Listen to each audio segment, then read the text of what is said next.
Hi everyone, today I just want to talk about the hangover I had and hangovers in general. And that the hangover I had was the second time I decided to quit drinking alcohol. In my last video I talked about my first hangover I had where I'd been out the Friday, Saturday, Sunday and didn't plan to, of course, like we all do. Thought I was going to behave myself, and before you know it, a few text messages or one text message from a mate and your plans crumble, the good plans you have. And I'd originally quit drinking 2017 to 2022, and then for some reason thought I could moderate.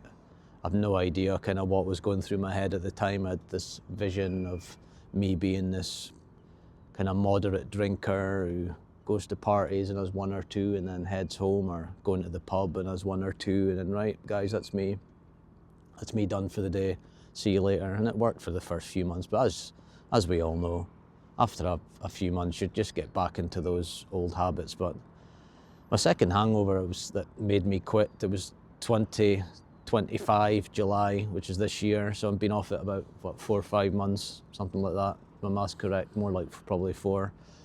And the first hangover was just an absolute monumental hangover, the 2017 one, where I just had indigestion, headaches, just dehydrated, couldn't really eat. It was like I'd had a virus or something, and it lasted 7 days. And I mean, it lasted 7 days.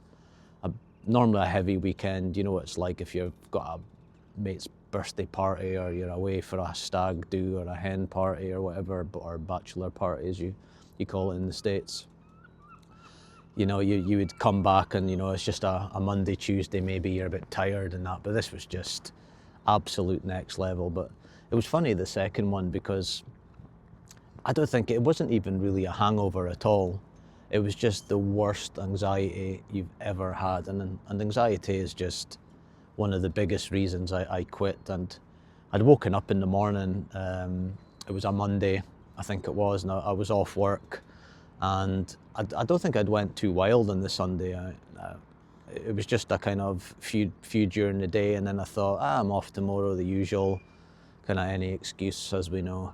And I was like, you know what, I'll get some drinks. And I think it just kind of carried on one after the other. There was probably darts on the TV or something like that, and I just stayed up late. But I remember waking up and it was just like an instant hit. It was like I could feel it, just that instant fear, the Hangxiety, proper deep anxiety. And it was just horrible instantly.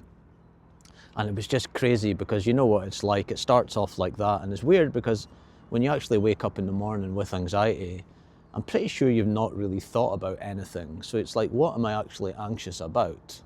And you think you would sit there and go, okay, wait a minute. There's obviously something wrong. There's a chemical imbalance or whatever. I'm not a doctor, don't claim to be, but there must be something fishy going on here, because, like I say, I've not even thought about anything yet, and I've got crippling anxiety pretty much.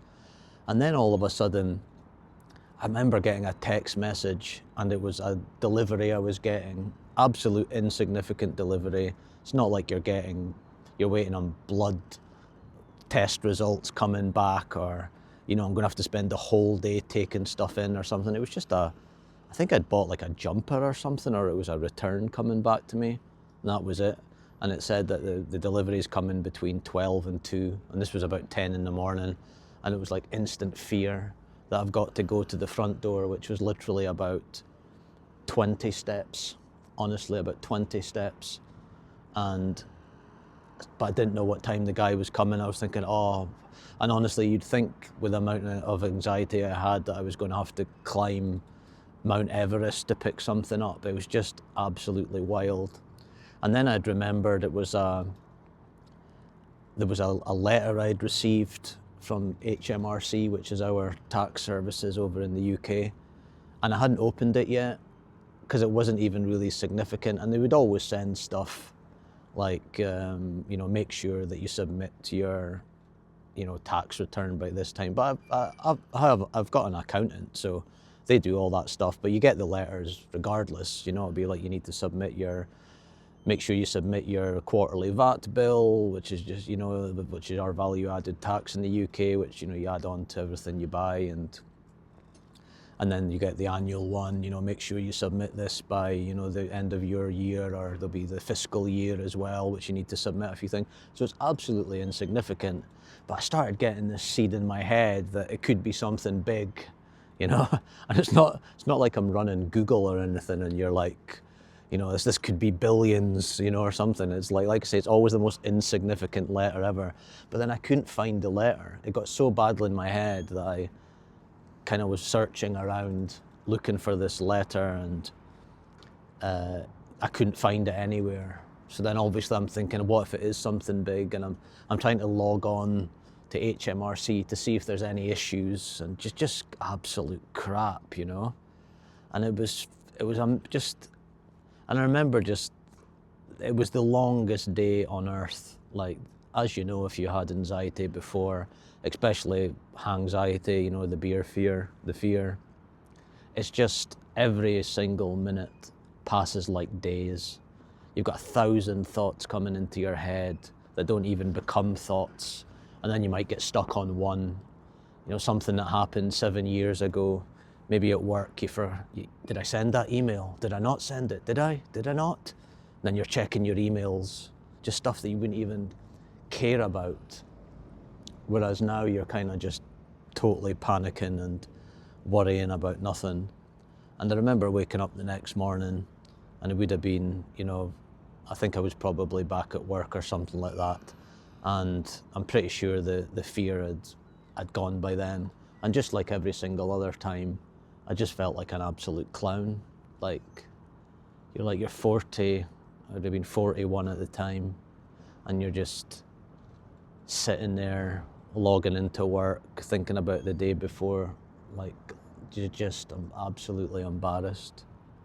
And it was like my first hangover when I quit then. It was just a 180 had happened in my head. I tried to kind of quit as usual, like 20 times before that, and just failed. And this time it was just, like I say, the first time where something in my brain had done a 180, and I just thought, I can't do this. That's just embarrassing. So it's kind of funny, the first time I quit, like I said in my last video, was just the mother of all hangovers. And this one, it wasn't even really a hangover. I can't remember myself being hungover, but my brain, the anxiety was just absolutely crippling. And thankfully now, I can't see myself ever getting off it. And if you are thinking about getting off it, then do it. It's the best decision you'll ever make. Not only having no anxiety, but saving money, better sleeps, just smashing life, a better parent, better uncle, better brother or sister, better friend. Just life becomes completely different. And it's just an absolute game changer, and I never thought I could feel this good again. Like, this is a Sunday morning, already been for a walk, already been to the shops, went and got breakfast, and it's still early doors, hardly anyone's about, but normally I'd be in bed just now, probably freaking out over nothing because of the anxiety, but not had anxiety once since I quit. Absolutely brilliant. Well, hopefully you liked this video. Please like and subscribe if you liked it, and I've got loads of playlists as well if you want to take a look at them. I'm sure one will be coming up somewhere here. But anyway, take care, and I'll see you next time. Take care, bye.